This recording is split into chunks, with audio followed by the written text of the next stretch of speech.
আজকে গণভোটের নায়কদেরকে রক্ষা করতে পারছে না।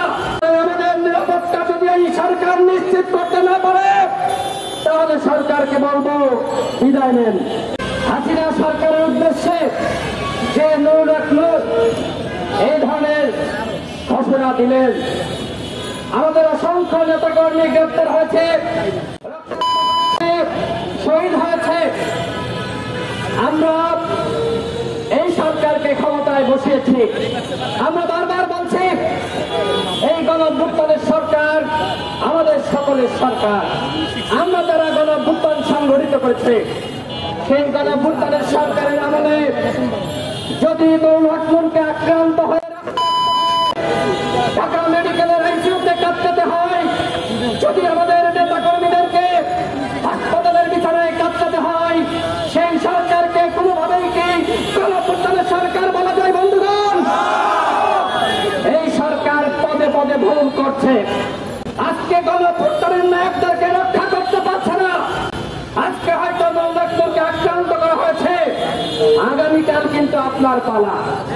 সুতরাং যদি মনে করেন পিঠ বসাতে চুপ থাকবো, কারোর পিঠ কিন্তু রক্ষা হবে না।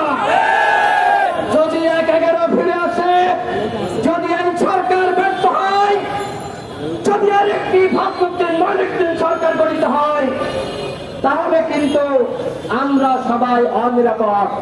হাসিনা তো পালানোর জায়গা পাইছে ভারতে, আমাদের কি পালানোর জায়গা আছে? আমরা তো ইন্ডিয়ায় যেতে পারবো না, পাকিস্তানে যেতে পারবো না, মালদ্বীপে যেতে পারবো না, এই বাংলাদেশেই থাকতে হবে। সুতরাং আমাদের নিরাপত্তা যদি এই সরকার নিশ্চিত করতে না পারে তাহলে সরকারকে বলবো বিদায় নেন, বিদায় নেন। বলেন আপনারা ব্যর্থ, স্বীকার করেন আপনারা পারছেন না। প্রয়োজনে এই গণঅভ্যুত্থানের আমরা যারা রয়েছে আমরা আরেকটি সরকার গঠন করব। সংগ্রামী সাথী বন্ধুগণ, আমরা আমাদের দলের পক্ষ থেকে বলেছিলাম বিপ্লবের পরে অভ্যুত্থানের পরে যারা গণঅভ্যুত্থানে অংশ নিয়েছে সবার অংশীদারিত্বের জাতীয় সরকার, কিন্তু আমাদের কথা শোনা হয়নি। দেখেন, মনে করা হয়েছে আমরা রাজনীতিতে নতুন, বয়স কম, কিন্তু এই গণঅভ্যুত্থানে কারা ভূমিকা রেখেছে? এদেশের তরুণ যুবরা এই গণঅভ্যুত্থানে রাজপথে নেমে না আসলে গণঅভ্যুত্থান বাংলাদেশে হতো না। সুতরাং তরুণ বলে আর যুবা বলে ইগনোর করবেন না। যুগে যুগে প্রমাণিত হয়েছে, ইতিহাস তৈরি করেছে তরুণরা। আমি কথা বলাতে চাই না, স্বরাষ্ট্র উপদেষ্টাকে বলতে চাই, নৌলখনদের উপর হামলা হয়েছে, এখনো পর্যন্ত দুঃখ প্রকাশ দেখি নাই, কোন সহমর্মিতা প্রকাশ করেন নাই। তার মানে আপনার নির্দেশনে এই ধরনের হামলা হয়েছে। আপনি নৌলখনদের উপর যে হামলা হয়েছে সেই ঘটনার দায় নিয়ে অনতিবিলম্বে পদত্যাগ করে, অন্যথায় ক্ষুব্ধ নেতা কর্মীরা যদি সচিবালয় ঘেরাও করে আপনাকে টেনে ইসরে নামায়, এর দায় কিন্তু আমি নিব না।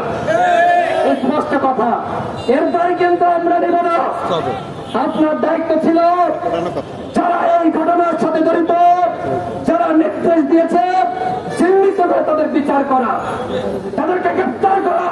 এখনো পর্যন্ত সেনাবাহিনী এবং পুলিশের যারা এই ঘটনার সাথে জড়িত, এতদিন পার হয়ে গেল, একজনকেও কেন গ্রেপ্তার করতে পারলেন না?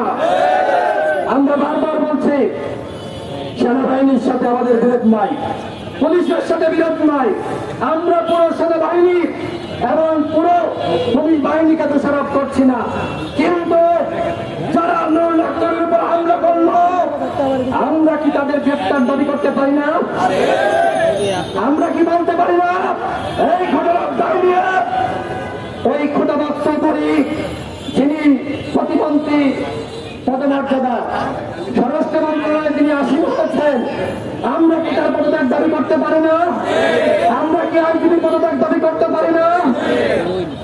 আমি যতটুকু তথ্য পেয়েছি, আইজিপি খুদাবাদ চৌধুরী এবং স্বরাষ্ট্র উপদেষ্টা তারা জানতেন যে নৌলখনদের উপরে হামলা হচ্ছে, তারা জানতেন, তারপরেও তারা এই ঘটনা থামাতে যাননি। তার মানে তাদের কাছে যখন জিজ্ঞেস করা হয়েছে তারা বলেছে ওকে সাইজ করে দাও, অর্থাৎ তাদের নির্দেশনায় নৌলখনদের উপর হামলা হয়েছে।